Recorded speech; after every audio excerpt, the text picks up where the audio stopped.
Assalamualaikum warahmatullahi wabarakatuh. Alhamdulillahi rabbil alamin. Allahumma sholli wa sallim wa barik ala sayyidina Muhammadin wa ala alihi wa ashabihi wa ummatihi ajma'in, amma ba'du. Para pemirsa yang dimuliakan Allah, pada bulan Ramadan ini kita hendaknya memperbanyak ibadah, memperbanyak qiyamul lail, beribadah pada malam hari dengan sholat tarawih, sholat tahajud, sholat taubat, dan sholat-sholat yang lainnya untuk menghidupkan bulan Ramadan. Dan tentu saja tidak kalah penting, berpuasa pada bulan Ramadan itu adalah kewajiban bagi kita semua. Mudah-mudahan dengan berpuasa di siang harinya dan menghidupkan malamnya, kita mendapatkan ampunan Allah dan dimasukkan golongan orang yang bertakwa. Para pemirsa yang dimuliakan Allah, bulan Ramadan juga dinamakan dengan Syahrul Quran. Allah menurunkan Al-Quran pada bulan Ramadan 2 gelombang. Gelombang yang pertama, Al-Quran diturunkan Allah dari Lauhul Mahfuz ke Baitul Izzah, langit dunia. Turun sekaligus 30 juz. Pada waktu itu baginda Muhammad sallallahu alaihi wasallam belum diangkat menjadi nabi. Turunnya Al-Quran dari Lauhul Mahfuz ke Baitul Izzah, langit dunia, itu terjadi pada malam hari berdasarkan firman Allah, A'udzubillahi minasyaitonirrajim. Inna anzalnahu fi lailatul qadar. Sesungguhnya kamilah Allah yang telah menurunkan Al-Quran fi lailatul qadar, pada Lailatul Qadar.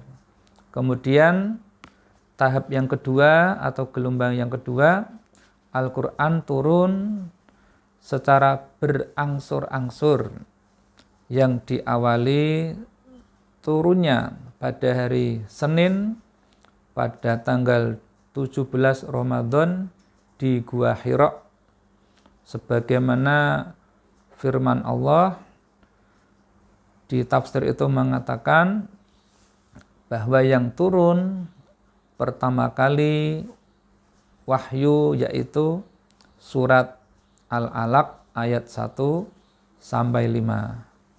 Allah menerangkan dalam surat Al-Baqarah ayat 185, Syahrul Ramadhan alladzi unzila fihil Qur'an hudal linnasi wa bayyinatim minal huda wal furqan. Syahrul Ramadhan, bulan Ramadan, unzila fihil Qur'an, telah diturunkan Al-Qur'an, wa bayyinatim minal huda wal furqan. Kemudian pada gelombang yang kedua, Setelah beliau Nabi Muhammad diangkat menjadi nabi, turunlah Al-Quran wahyu yang pertama kali di Gua Hira pada hari Senin tanggal 17 Ramadan. Allah berfirman dalam surat Al-Baqarah ayat 185,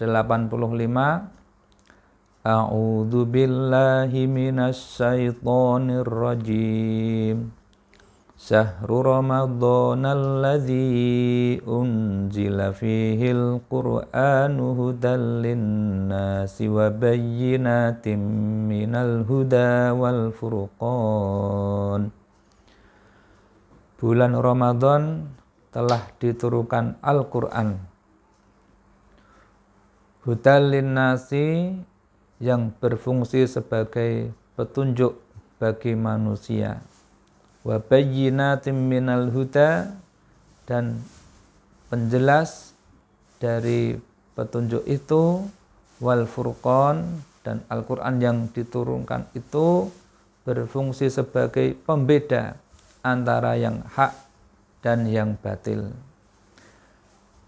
Turunnya Al-Quran yang pertama kali itu berangsur-angsur sesuai dengan keadaan dan kebutuhan umat pada waktu itu.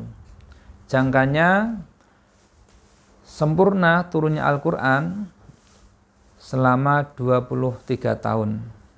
Dan waktu itu wahyu yang pertama kali turun adalah surat Al-Alaq ayat 1 sampai 5.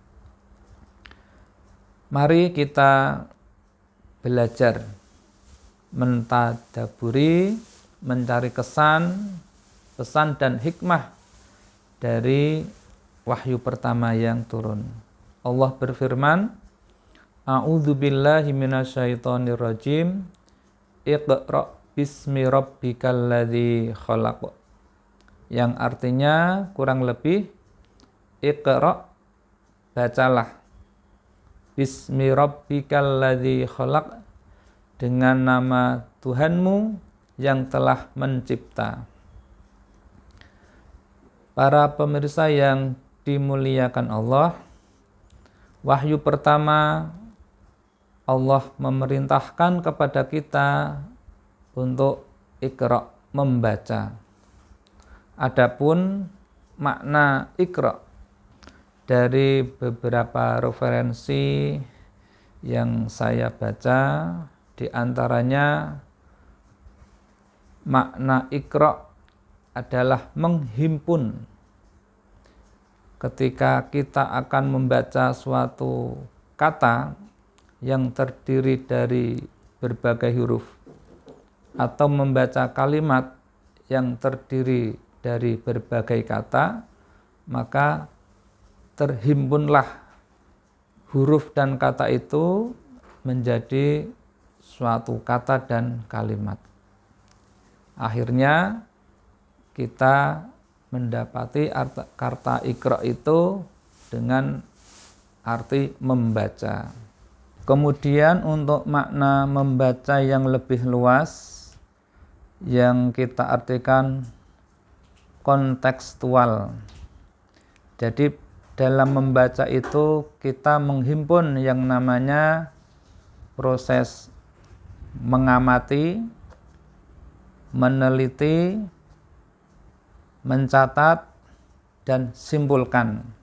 Itu kalau kita himpun akan memperoleh makna Iqra, membaca yang lebih dalam.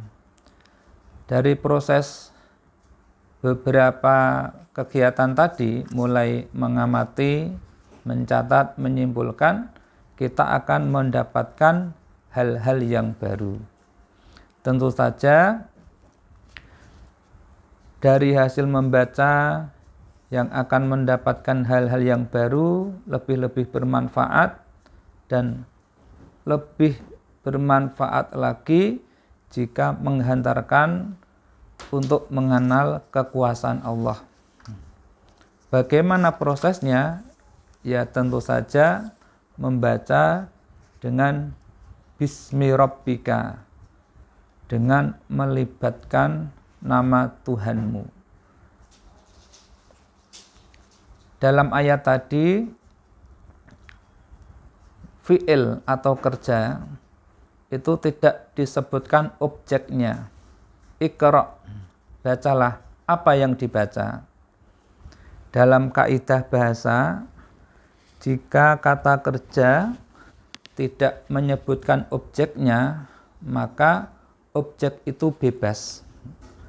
Boleh kita taruh objek asalkan objek itu ada nyambung atau berkaitan dengan fi'il tersebut, yaitu kata membaca. Bacalah apa yang kita baca.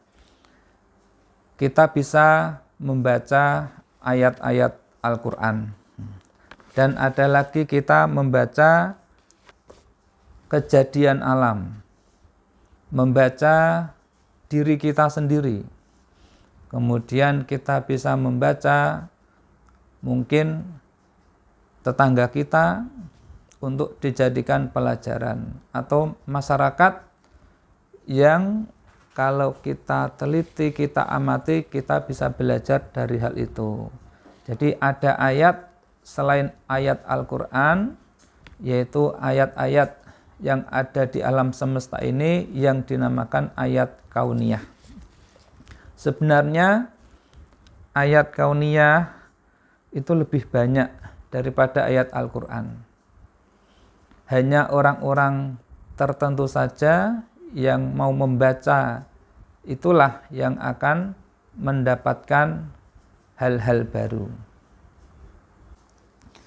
Dalam ayat Iqra bismi rabbikal ladzi khalaq, kata rabbika, rabbun itu seakar kata dengan tarbiyah yang artinya pendidikan.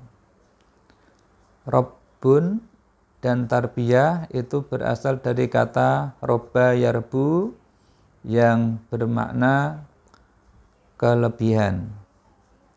Kemudian ada kata lagi yang seakar robwah, yaitu adonan roti. Jika ditetesi dengan air, ditunggu beberapa menit, saat kemudian menjadi berkembang.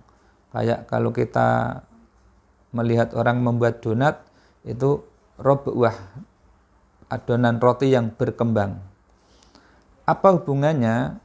Jadi Rabbun kalau berdiri sendiri itu artinya Tuhan. Dan kata tarbiyah yang berarti pendidikan itu harus mengembangkan sifat manusia menjadi lebih baik, lebih waskita, lebih mawas diri untuk lebih mengenal Tuhannya. Tentu saja pendidik yang urgen, yang sebenarnya di alam semesta adalah Rabbun, ya Tuhan tadi, yaitu Allah Subhanahu wa ta'ala. Dalam berbagai komentar para ulama, salah satunya adalah Syekh Abdul Halim Mahmud, tokoh ulama Al-Azhar dari Mesir. Beliau mengatakan, Iqra bismi rabbika, bacalah dengan melibatkan Tuhanmu, bekerjalah dengan melihat keagungan Tuhanmu, dan beramalah, dan lain sebagainya menyangkut aktivitas kita baik ruhani ataupun jasmani, senantiasa melibatkan Tuhanmu. Jika tidak melibatkan Tuhan, tidak dengan nama Tuhan, akan dikhawatirkan tidak ada nilai manfaatnya. Beliau menyitir surat Al-Furqan ayat 23, A'udzu billahi minasyaitonir rajim. wa qadimna ila ma amilu min amalin faja'alnahu haba'am mansura. Dan kami perlihatkan ila ma amilu min amalin, terhadap amal dari berbagai amal-amalnya ketika di dunia. Akan tetapi faja'alnahu haba'am mansura, kami jadikan berbagai aktivitas amal-amal ketika di dunia karena tidak dengan nama Allah, dicampuri dengan kepentingan-kepentingan duniawi, maka amal yang besar itu haba'am mansura, seperti debu yang berterbangan. Itulah pentingnya segala aktivitas dari kita membaca, yang meliputi mengamati, kemudian menelaah, kemudian mencatat, menyimpulkan, menjadi aktivitas untuk kita libatkan Allah di dalamnya. Jangan sampai kita itu ada kepentingan-kepentingan duniawi, tidak atas nama Allah. Kemudian kita sebagai orang awam, pemirsa yang dimuliakan Allah, dalam peristiwa nuzulul Quran kita bisa menghayati, mentadaburi ayat pertama tadi, Iqra, bacalah. Sebagai umat Nabi Muhammad yang kita kebagian mukjizat, yaitu mukjizat Al-Quran, mari jangan sampai kita tidak membaca Al-Quran. Membaca dalam bentuk bisa belajar atau mengajar. Kalau kita masih awam, ya belajar. Dalam belajar itu kita tidak boleh gengsi. Berkaitan dengan 3 hal ini, belajar justru menjadi mulia. Ketika belajar, jangan lihat gurunya, jangan memandang umur, dan jangan mempertimbangkan waktu. Jangan lihat gurunya, maksudnya bagaimana? Jadi kalau kita kebetulan jadi orang kaya, kemudian kita punya pangkat, tapi guru kita ternyata nyuwun sewu nggih, orang miskin, mungkin tidak punya pangkat, tetapi beliau itu ahli Quran, ya mau tidak mau kalau kita itu pengen menikmati mukjizatnya Nabi Muhammad, ya kita harus belajar. Contohnya Nabi sendiri. Nabi sendiri dengan malaikat Jibril. Nabi dengan malaikat Jibril itu kedudukannya lebih tinggi Nabi. Tapi gurunya Nabi Muhammad SAW adalah malaikat Jibril. Nah, kita bisa berkaca dari hal itu, walaupun guru kita kadangkala lebih di bawah kita, mungkin lebih muda, mungkin lebih dari segi ekonomi tidak melebihi kita, kita wajib hormat dan kita wajib berguru, apalagi yang ahli Quran. Kemudian yang kedua, ketika belajar jangan memandang umur. Kalau kita memandang umur, ya pasti akan maju mundur. Coba kita lihat para sahabat belajar Al-Quran. Rata-rata para sahabat belajar Al-Quran kepada Nabi Muhammad usianya sudah 50 tahun, 60 tahun, dan ada yang 70 tahun. Lah kita itu sudah 50 tahun putus asa, ya. Kalau kita berkaca kepada para sahabat, ya tidak pada tempatnya. Kemudian waktu belajar Al-Quran. Jadi waktu belajar Al-Quran itu tidak cukup 1 tahun, 2 tahun, 3 tahun, tidak cukup. Coba kita lihat sejarah Nabi. Nabi itu khatam Al-Quran 23 tahun. Baru Al-Quran itu selesai. Lah kita baru 6 tahun aja sudah merasa bosan, ya tidak pada tempatnya juga. Jadi kalau kita sebagai umat Nabi Muhammad, termasuk kita saya juga orang awam, marilah kita berusaha untuk menikmati mukjizatnya Al-Quran. Jika kita mau belajar dengan memandang 3 resep tadi, jangan pandang gurunya, jangan pandang umur, jangan pandang waktunya, insya Allah kita akan mendapatkan syafaatnya Al-Quran. Sebagaimana baginda Nabi bersabda, Iqra'ul Quran, bacalah Al-Quran, baik itu belajar atau mengajarkannya, fa innahu ya'ti yaumal qiyamah syafi'an li ashabih.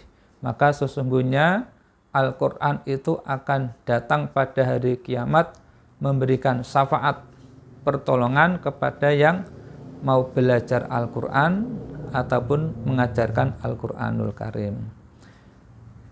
Para pemirsa yang dimuliakan Allah, inilah dari yang saya sampaikan sedikit dalam rangka memperingati nuzulul Quran, turunnya Al-Quran, khususnya ayat pertama yaitu Iqra' bismi rabbikal ladzi khalaq.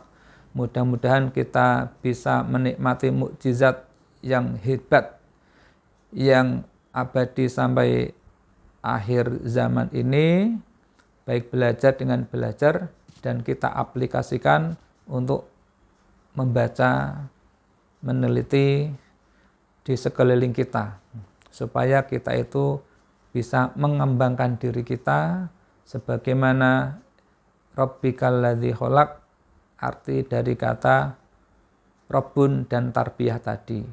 Allah yang mendidik kita, dan hasil pendidikan itu hendaknya memberikan peningkatan, pengembangan terhadap amal kita, baik itu ruhani maupun jasmani. Wallahu a'lam bishawab.